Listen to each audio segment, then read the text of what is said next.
ফোনযোগে খবৰ পাইছিলোঁ যে ফিলবাৰী শংকৰদেৱ শিশু নিকেতন বিদ্যালয়ৰ এগৰাকী অষ্টম শ্ৰেণীৰ ছাত্ৰ উৎপল তাই নামৰ এগৰাকী ছাত্ৰৰ এগৰাকী শিক্ষকৰ কোবত আচলতে ডিব্ৰুগড়লৈ মেডিকেললৈ যাবলগীয়া হ'ল আৰু তাতেই আইচুতে তেখেতৰ মৃত্যু হৈছে আৰু এনেকুৱা ধৰণৰ মৃত্যুৰ খবৰে আচলতে আমাক সমগ্ৰ ফিলবাৰী অঞ্চল তথা ছাত্ৰ সন্থাটোকে আচলতে মৰ্মাহত কৰিছে। আচলতে তেখেতৰ পোনপ্ৰথমতে আমি তেখেতৰ আত্মাৰ চিৰশান্তি কামনা কৰিছোঁ আৰু পৰিয়ালবৰ্গলৈ সমবেদনা জ্ঞাপন কৰিছোঁ। কিন্তু মূল কথাটো হ'ল যে এগৰাকী শিক্ষাগুৰুৱে যেতিয়া ছাত্ৰগৰাকীক যদি এগৰাকী অষ্টম শ্ৰেণীৰ ছাত্ৰ খুব কম বয়সৰ সৰু ছাত্ৰগৰাকীক যদি এগৰাকী শিক্ষকে ডাঙৰ ল'ৰাৰ মাৰপিটৰ দৰে কাজিয়াৰ দৰে তেনেকুৱা ধৰণৰ মাৰপিট কৰিব বিচাৰে, আচলতে সঁচাকৈ বিষয়টো আচলতে নিন্দনীয়। গতিকে যিগৰাকী শিক্ষকে আচলতে এনেকুৱা ধৰণৰ কাণ্ডটো কৰিলে, কাণ্ড কৰা শিক্ষকগৰাকীক আমি আচলতে তেখেতক গ্ৰেপ্তাৰ কৰাৰ লগতে কঠোৰ শাস্তি প্ৰদান কৰিবৰ কাৰণে ছাত্ৰ সন্থাই দাবী জনাইছোঁ। আচলতে গোটেই বিষয়বস্তুটো আচলতে প্ৰশাসনৰ ওপৰত তদন্ত কৰিব লাগে, তদন্ত কৰি যিগৰাকী দোষী আচলতে দোষী কঠোৰ শাস্তি দিবৰ কাৰণে আমি ছাত্ৰ সন্থাৰ তৰফৰ পৰা দাবী জনাইছোঁ। কালি গম পাইছোঁ বাৰু, আমাৰ ষ্টুডেণ্টো আছে ইয়াতে। কালি গম পাইছোঁ, কালি গম পোৱাৰ পাছত মানে ল'ৰাটো আকৌ ৰাতিলৈ ল'ৰাটো মানে মাষ্টৰ এজনে মাৰিলে বুলি গম পাইছোঁ। আমি আহিছোঁ এই শংকৰদেৱ শিশু নিকেতন, আমি আহিছোঁ তেতিয়া মানে ইয়াত মানে হেৰি নাই, আমি থানালৈ গ'লোঁ, থানাটো মানে আমি লগ নাপালোঁ, অচিয়ক লগ নাপালোঁ আমি। তাৰপিছত ৰাতি শুনিছোঁ ল'ৰাটো ডেথ।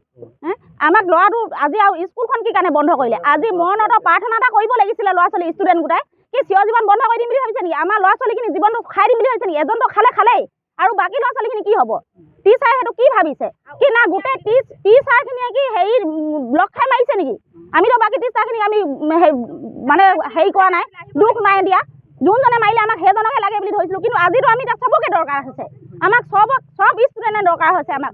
আৰু আমাক যোনজনে মাৰিছে সেইজনক আমাক ফাঁচি লাগেতো লাগে, নাই আমাক ল'ৰা জিন্দা লাগে, এইটো একদম সঁচা কথা। আৰু পুলিচে নিলে নহ'ব, আমাক পাব্লিকক এৰি দিয়ক, আমি কৰিম। আমি এজনী মাক হ'ব বাৰু, তাৰ মাক নহ'ব পাৰে, কিন্তু আমাৰ চবে মাক হয়, আমি ফাঁচি লাগিব আৰু ল'ৰাটোক গুণ্ডা বুলি কৈছে। অতদিনে সৰুৰ পৰা পঢ়ি আহিছে অংকুৰ মকুলৰ পৰা, তেতিয়া গুণ্ডা কেনেকৈ নেদেখিলে?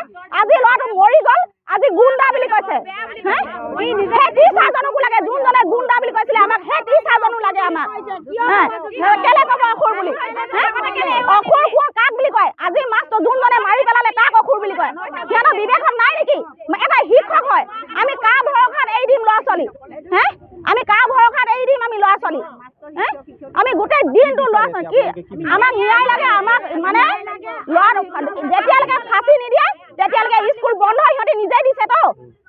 একেবাৰে চিৰ জীৱন বন্ধ লাগে। আৰু আমাৰ ল'ৰা ছোৱালী, মোৰ নিজৰ ছোৱালী পঢ়ে ইয়াতে, কিন্তু সিহঁতৰ জীৱনটো সিহঁতৰ ওপৰত ভৰসা, ক'ত দিয়ে কি কৰে আমি নাজানো, সেইটো আমাক লাগে। আৰু ল'ৰাটোক যোনে মাৰিছিলে তাক ফাঁচি লাগেতো লাগেই, আৰু গোটেই টিচাৰৰ ওপৰত মানে হেৰি লাগে, ন্যায় তদন্ত লাগে আমাক।